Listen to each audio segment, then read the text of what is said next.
Hey y'all, it's Kimberly from the Path Illuminated. Nice to see y'all. I know it's been a while. Um, for those who are following along or not, I've pretty much been in an unstable living situation since last summer. Been pretty nomadic and had quite a lot to focus on. So I've kind of been in and out. I had been doing the new moon, full moon videos, but I had to unexpectedly move again in January. So now I'm in a much more stable, peaceful place, and I'm super, super grateful. Um, and I trust that these messages will find you when they need to. There's going to be something for you here if you are called to this reading. Um, it is Aquarius season, and Pluto's been in Aquarius since November 19th, I believe, of last year. And anyone who's paying attention knows there's a lot going on. A lot of changes on a personal level and a collective level, I would say. I know for me, it's definitely been a roller coaster. I'm still recovering from 2024, but one day at a time. Like I said, I've just been grounding myself and, have been, I guess you could say, integrating a lot of the lessons and experiences from last year, from 2024.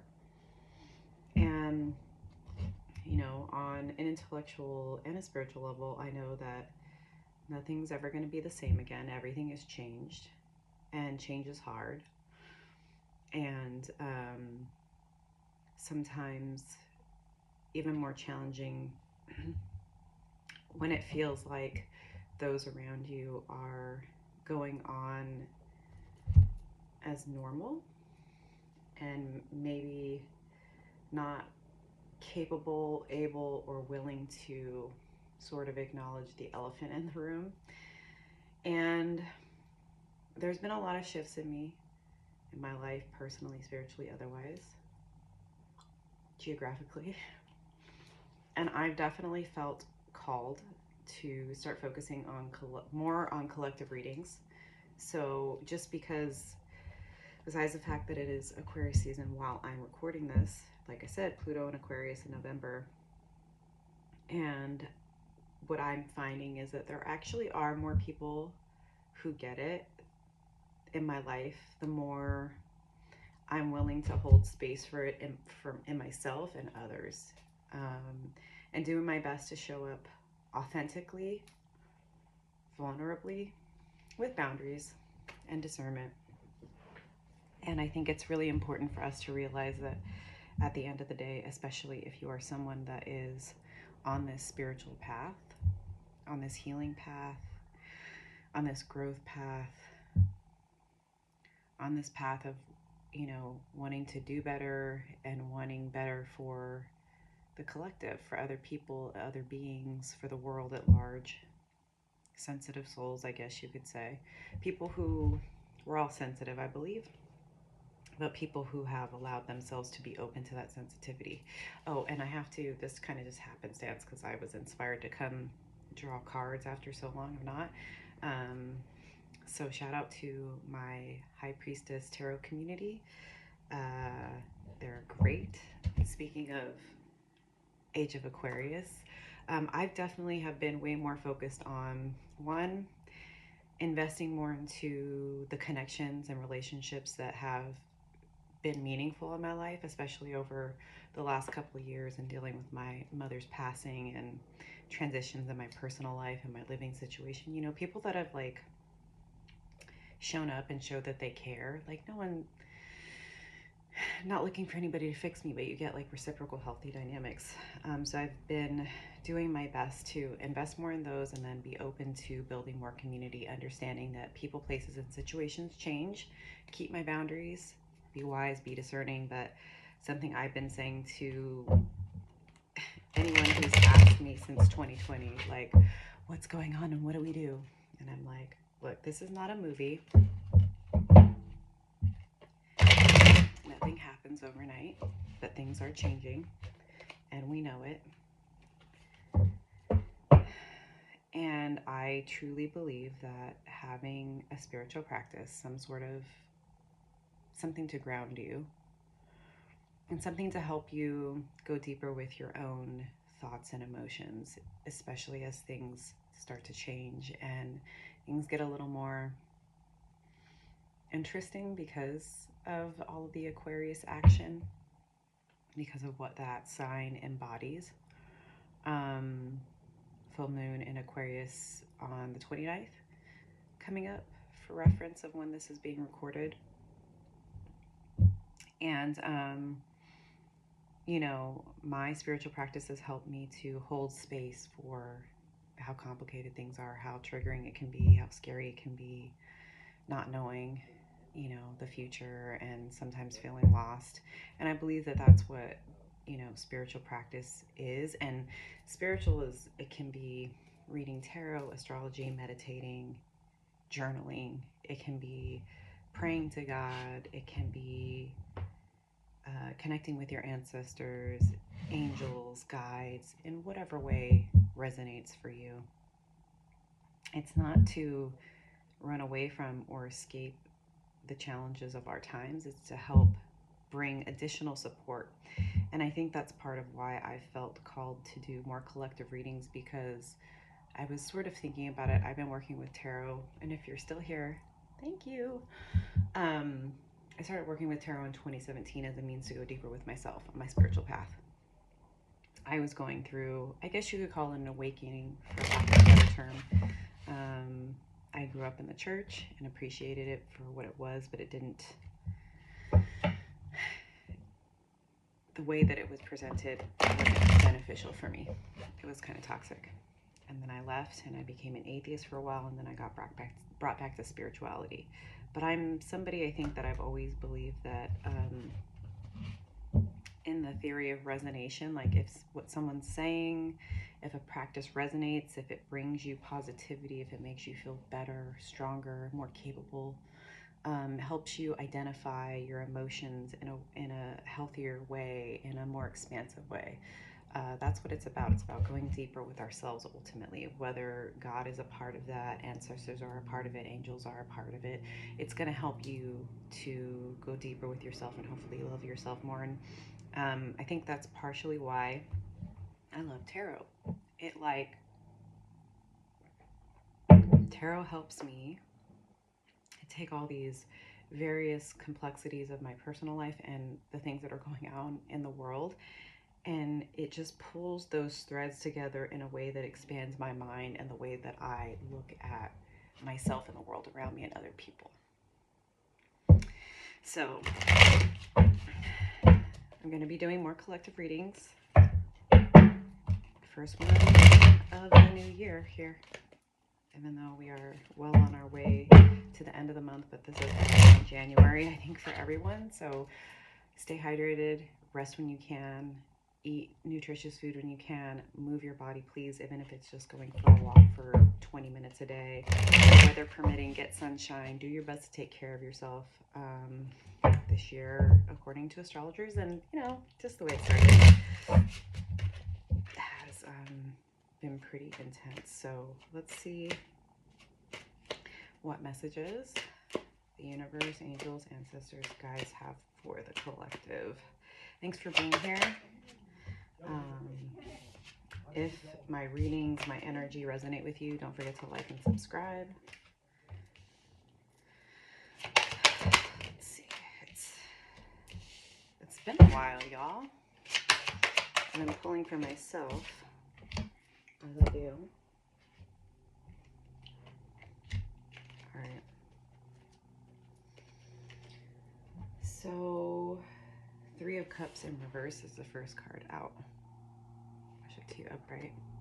When the Three of Cards is upright, it's about celebration. So when I see the Three of Cups reversed, the feeling that I get is that, you know, since the new year started, Happy New Year and all that, I feel like many of us have felt as if there's nothing to celebrate. It's been very somber. It's been very deep. It's been very introspective. You know, I'm in the northern hemisphere. For those of us in the northern hemisphere, it's been winter, so it's been dark. It's likely been cold. Also, we have had some really intense emergencies and disasters, such as the fires in California, as one example. There are plenty of others that have taken place that people are still suffering from. And I think a lot of us we've been doing our best to make the best of what we have and what's going on, but there's been a somberness and a heaviness. And I know for me, like, I'm using the tools that I can to constantly reframe my perspective, because what I do know is that there is always something to be grateful for every single day, even the smallest thing. And it's important for me to be able to do that because there is such heaviness and melancholy and very intense, concerning, oftentimes triggering things going on, that pretending that those things are not happening isn't actually beneficial to us or anyone else, right? So I think that this energy feels like I can identify with this. Justice card of Libra. This to me is like, you don't always see what's happening in the background. From the outside, we see the destruction, the fire, the people begging for mercy, for change, begging for balance and equilibrium and divine justice. And I think at this time, it can be very, very challenging to see that, right? We're like, God, universe, ancestors, angels, there's so much suffering in the world. When is it going to change, right? When are we going to see the scales tip for those of us that are doing good, those of us that are fighting the good fight, those of us who are advocating, those of us who are building community, those of us who are helping our neighbor, those of us who are involved in mutual aid and actually genuinely have a heart for this world and understand that in order for us all to survive and to thrive, we all need an equal opportunity and our basic needs to be met, because we're all inherently valuable and worthy. And so, like, that makes a lot of sense with this Three of Cups in reverse. It's like, it's a very somber energy. It's a very like, where is the justice? Where's the peace we've been fighting for so long? When are things going to change? But again, right, like, Pluto is going to be in Aquarius for the next 19 years. Nothing happens overnight. The work that we're doing right now is very, very important. And part of that work, next card, Two of Wands in reverse. So for me, it's like, this is indicating that right now maybe the action is to not make any rash decisions. Not to allow your triggers, not to allow your reactions, your fears to push you to make a decision that you may regret in the future. Now, granted, I don't necessarily believe in right or wrong on a personal, like, it's all lessons. But this is basically saying, slow your roll. I know you're hungry for justice. You're hungry for things to change. You're like, when, how, who, why? But this is like, take the time to gather your strength. Take the time to observe your emotions, the water up here, before allowing your emotions to control how you operate, what you say, what you do. This to me is, take a breath before you respond. Think about your intention. Think about your long-term goals. Is this decision necessary right now? Are you struggling with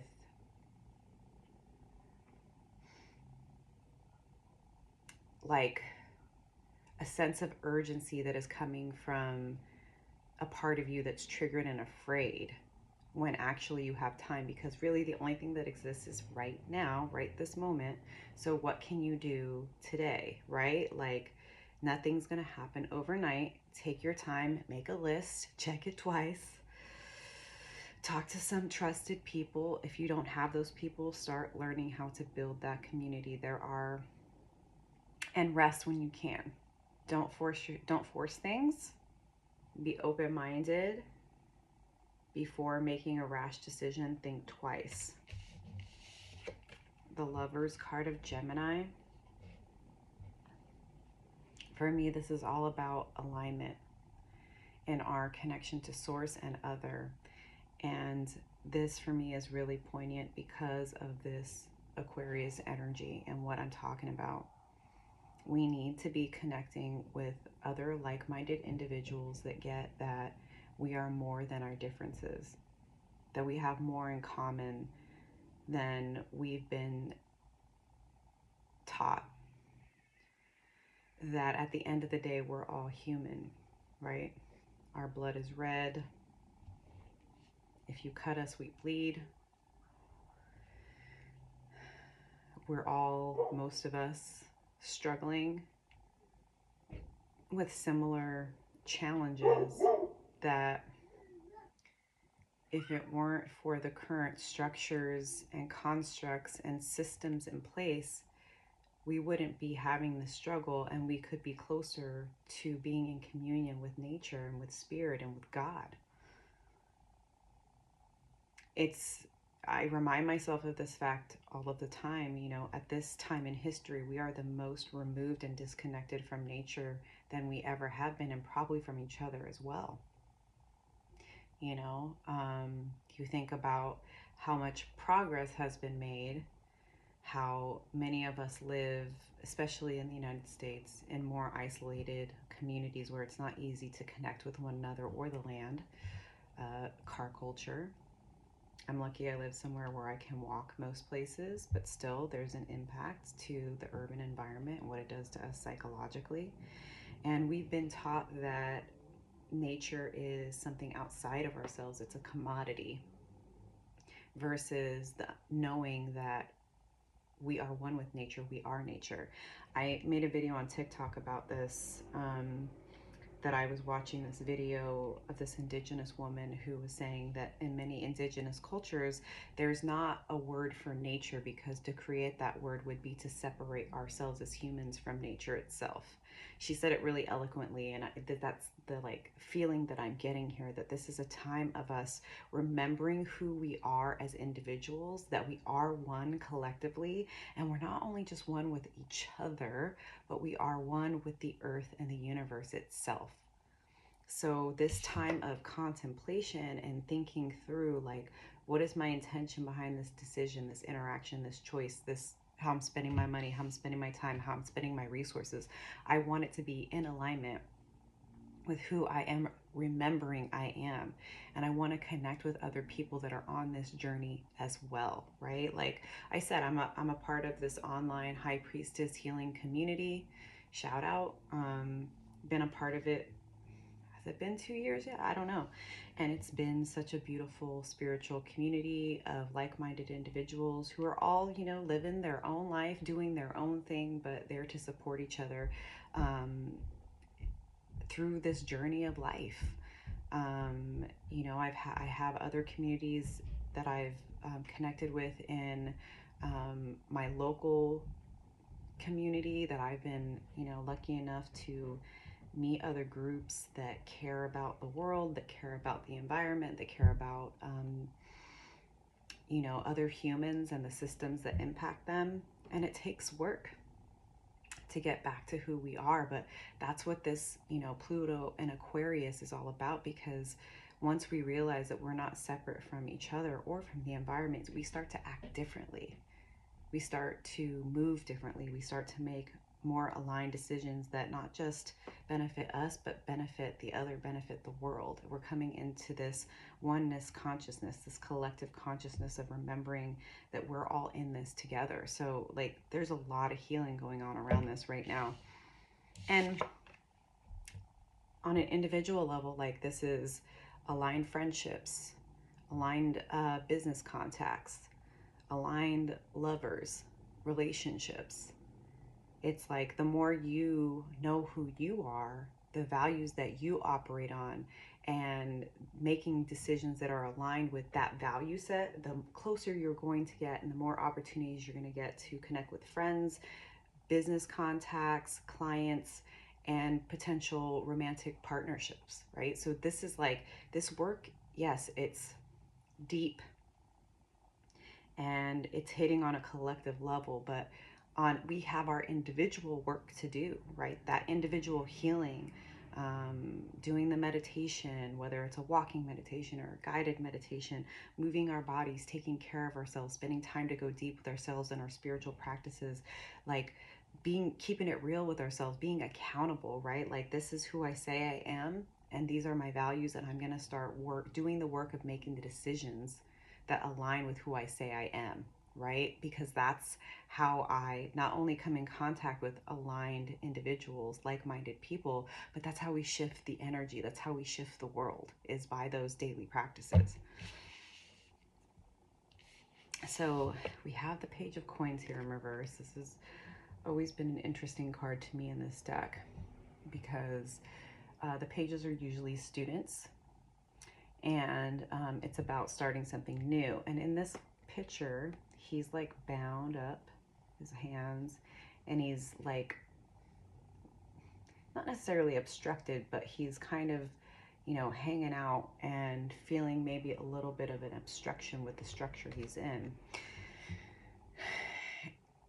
And reverse, this is telling me that like we're slowly starting to see how we've entrapped ourselves. We're slowly starting to keep it real with ourselves in the sense of like taking accountability and saying, oh, actually, I told myself that unless I had this type of job with this type of title and this type of salary, like that was the only way I was going to be happy. And then, like me, I got it and realized I wasn't happy. And it was a story that I had told myself based on the programming of my society. And it's time for me to accept the thought forms, the stories, the narratives, the programming that has made me feel as if I can't start, I can't go because of this person, that person, what are they going to think, what are they going to do, you know, all of the overthinking we get into of talking ourselves out of the things that we feel called to do. I don't know that it's something we ever fully get over, but I feel like we're moving into a new era of we're taking accountability for our everyday reality and realizing like, okay, yes, the world may be in chaos right now and there are scary things, but me watching corporate media news all day is just going to trigger me because that's what they want. Because when I'm in fear and anxiety, I'm easier to control, right?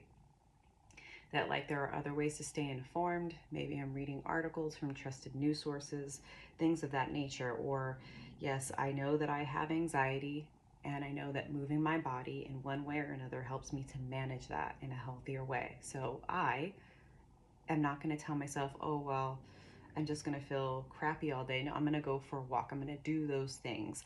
I'm going to remind myself that it may not be easy to start over. It may not be easy to learn how to make money in a different way, but I know that I can do it. It may not be easy to build community. It may be scary. It may be challenging. Like, what are people going to think of me? Are they going to reject me? Are they going to be cool? And that's no risk, no reward, right? We're getting out of our comfort zone. That's definitely, yeah. That's what I'm feeling with this Page of Coins reverse, is getting out of our comfort zone, putting ourselves out there, you know, talking to somebody and having a real conversation and letting them show you if they're on the same page as you, right? Instead of being afraid to say the thing because what, no, like, let's stop limiting ourselves, right? Of course, yes, be smart, be wise, be discerning, but King of Swords, speak your truth, be who you are. Don't be afraid of the truth that you know, even when it's scary, is what I would say. But this is also, in my mind, the way I'm seeing it, this is also like you're very grounded, right? You are very discerning. It's about trusting yourself and trusting that when you open up, when you put yourself out there, when you show up, the right people are going to hear you. The right people are going to understand you. If you are connecting with people and you feel like you have to over explain yourself, or they dismiss you, or they're disrespectful, those are not your people. Wish them well and move on, because I guarantee you, you are not as alone as you may feel right now. There are other people that are just as open-hearted and open-minded as you, that want to do good in this world, and they want to talk to other real people. They don't want to be in this bubble of people who pretend like everything is normal and okay when it's not. And then they're the odd one out because they realize what's going on. They see the patterns and they're like, hey, we should probably start changing the way that we live. We should probably start changing the way that we consume. We should, like, things are changing and we need to start thinking about how we show up and the impact we're having. And that's hard work, but just learning how to be your most authentic self. This is also air energy, so it's giving me very Aquarius vibes, like new moon in Aquarius. Setting intentions about, really sticking to your values, knowing who you are, speaking your truth, and not being afraid, because the right people are going to feel you. They're going to want to work with you. They're going to want to hang out with you. They're going to want to talk to you, because they're also looking for we're all out here looking for connection right now. People are very hungry for community. I guarantee you, I'm telling you, you're not the only one. I'm not the only one. And then what do we have at the bottom of the deck? Eight of Wands. You're gonna find your motivation and moving closer and closer to who you are and what you want. The passion is in taking action, consistent, sustainable action. Right? We saw this when I was talking about slow your roll. It's like, you're gonna know when things are flowing. You're gonna feel the positive momentum. And for me, like, kind of what I've been thinking about lately is, I just want to be really intentional with how I use my time, energy, and resources. Is this moving me forward towards my personal goals and towards the goals that I have for the collective? I have goals for the collective, and I think we all should use this new moon energy to, identify, like, if things were to improve in the world, what would I love to see? I want to live in a world where every single person has a place to live, a safe place to live, with clean water and food. I want to live in a world where people are able to have real conversations and be respectful of one another and open-minded, and realize that we have more in common than we do different. Like, setting intentions for the collective to find each other. You know what I mean? Like, I'm out here looking for community. You're out here looking for community. May we find our people. May we find our people. Yeah, that's definitely the energy that I'm feeling. I'm digging this right now. I'm digging this energy as we're leading up to the new moon. Again, please take care of yourselves, y'all. Again, if you're still here, thank you for being here. Don't forget to like and subscribe. I've not made any commitments to anything, but I have really, now that I'm a little bit more settled in my living situation, I'm really feeling called to get back to these collective readings on a more regular basis. I am still planning to do zodiac specific, but I think those are going to be maybe once or twice a month. We'll see. But yeah, thanks for being here. I hope the message resonated. Ooh, And from the Pocket Animal Spirit deck, we have Raccoon to close out this message. Let me just find it, and then we'll close this out. Thanks for being here, y'all. Talented, shadowy, and hiding. Raccoon energy is at play within all artists to greater or lesser degrees. At best, it indicates talent, tenacity, and skillfulness with a particular musical instrument or creative tool. Its shadow side points to an unresolved issue around self-image and success.